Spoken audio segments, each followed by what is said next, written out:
Hulda, þetta ekki bara virkilega sætt að vinna hérna í kvöld? Jú, bara, já, ég er bara ógeðslega stolt að við höfum tekið þennan leik, þannig já, það er sem ég hef þetta að segja.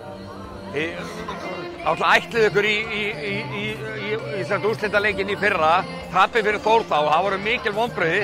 Er þetta þá jafnvel enn sætara núna? Jú, klárlega, bara alltaf mjög ánægilegt að koma svona langt, þannig að við erum bara mjög ánægðir með þetta. Sko, þið voru allar að skila ykkar, þetta var bara, er þetta ekki bara mikill liðsigur hér í kvöld? Jú, bara klárlega og þetta er svona svolítið hvernig hvað körfuboltinn snýst bara liðsíþrótt, þannig að það bara virkilega skilaði sig núna í kvöld, þannig að við bara virkilega svolítið. En þín frammistaða, þetta er nú einn af þínum betri leikjum í dálítið langan tíma, eða ekki? Jú, líka bara stelpurnar voru að finna mig vel og ég náði bara að nýta þessa frumhóla sem ég, einhvern veginn pikkaði.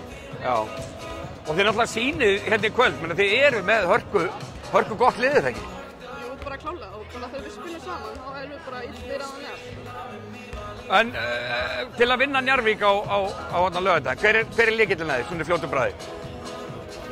Kannski bara, það er náttúrulega með mjög stóra og sterka leikmenn, þannig kannski bara reyna að finna svona ég er ennþá æst þetta leikina, ég veit ekki hvort ég er að koma að fara, en já, við þurfum bara að fara yfir þetta eins betur og kannski bara horfa á, ég veit það ekki. Já, og ég þarf ekkert að spyrja, þið ætlið að sjálfsögðu að mæta hérna á laugardaginn til að taka hana bygga, það er náttúrulega engin spurning.